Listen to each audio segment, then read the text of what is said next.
Hey, third graders. We are here for lesson 7 in module 5, and it's an important lesson in our education on fractions here. And we are about to explore the concept of one whole and what it means to have um, two sort of sections, like a shaded part and an unshaded part, and how that can add of a whole and how that can add up to a whole. So um, how we can have 1/4 shaded and 3/4 not shaded, and how those combine together to make a whole. That's an important concept to get us from where we've been working with unit non-unit fractions to where we're going, which is working with fractions equal to or greater than 1. So this is sort of a transition from sort of the basics, the beginning of our fractional our work with fractions to some more advanced stuff that we're going to be doing here shortly.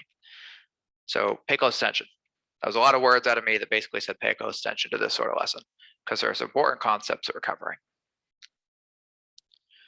So this front side of this, we'll be able to go through pretty quickly. It's like that sort of matching thing, where over here you have a fraction, and over here you have a picture representation of a fraction, and you need to match them up. But you need to be careful because we are matching the part that is not shaded. This is why it's important to read directions, because often we work with the shaded parts, but this time the direction is telling us the not shaded part. So always make sure you read and understand the directions before you get working. I would go through, this is my personal preference because I think it gives you extra practice. I would write the fractions out like 2/3, 6/7, 4/5, 8/9. You probably can't see that on your screen, but there we go. And then I would go and find where all of these matches are. So 2/3 not shaded, that goes here, because 2 out of the 3 whole pieces are not shaded. 6/7, let's see, that's 6, and oh, I'm sorry, I have to find 1/7. 1, 2, 3, 4, 5, 6, 7, and 6 are not shaded. 4/5, 1, 2, 3, 4, 5, and 4 are not shaded.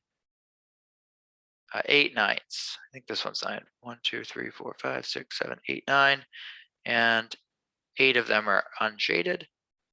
I have to go down to the bottom here. 1/2, 5, 6, 7, 8, and you can't see, but the last one says 3/4, so I'm writing that down as well. 1/2 was that top one that we had. You can't see it anymore, but you did just see it for a few minutes. 6/7. I'm sorry, 5/6. 5/6.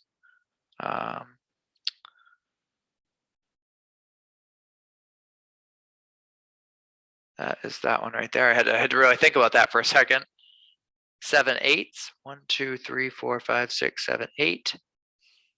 And last but not least, 3/4, which goes up to our square up here.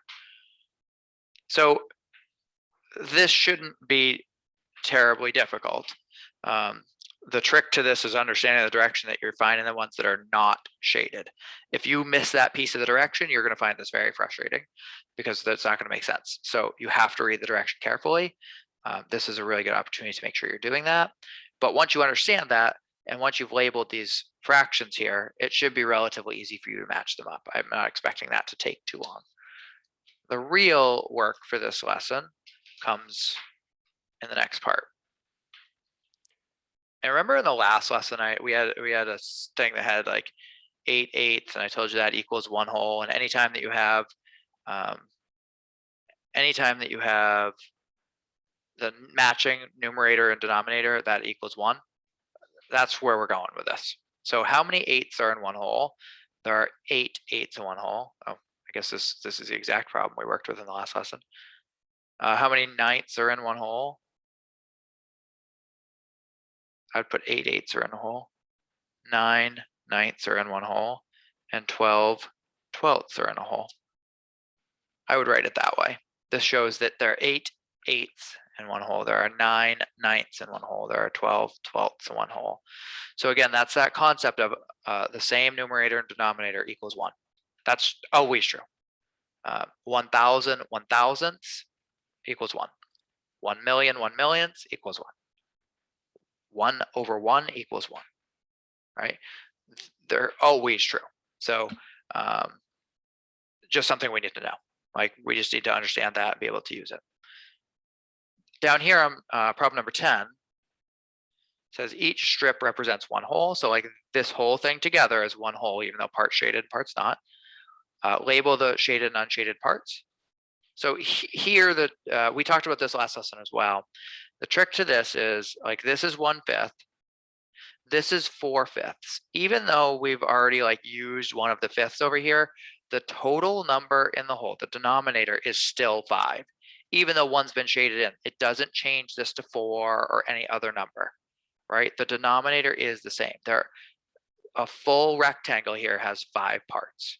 So whether they're shaded or unshaded, to make up this whole shape, to take up that whole area, it takes 5 of these rectangles. So you don't change the denominator. And the same is going to be true for the next two problems as well.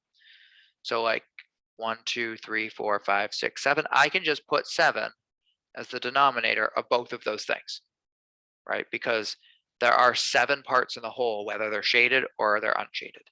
I can now say that there's 1/7 shaded and 6/7 unshaded. What you're going to notice is 6/7 plus 1/7 equals 7/7, and as we just saw on the top part, that is one whole because we have the same number in the numerator and the denominator. Our last one here has 1, 2, 3, 4, 5, 6, 7, 8, 9, 10, 11. So I'm just automatically going to make the denominator 11 on both parts, because whether they're shaded or unshaded, it takes 11 of these rectangles, little rectangles, to fill up the entire space to make one whole. One of them is shaded, 10 of them are not. 10/11 plus 1/11 equals 11/11, and that equals 1. Right. We'll do more work with adding fractions here soon, but I just want you to get the concept of the shaded and the unshaded part add up to 11/11, which is 1. Because of matching numerator and denominator, it's always going to be 1. This last problem is like the same exact sort of thing. It's just, well, that's not straight for you guys. There we go. It's just written out in words. So A reads 1/6 of her book. What fraction of the book has she not read yet? Well, a full book, if we break it into 6 equals 6/6. So if she's read one of them, 6/6 plus some number of 6 equals 6/6. Well, the only number that can go there is 5, right?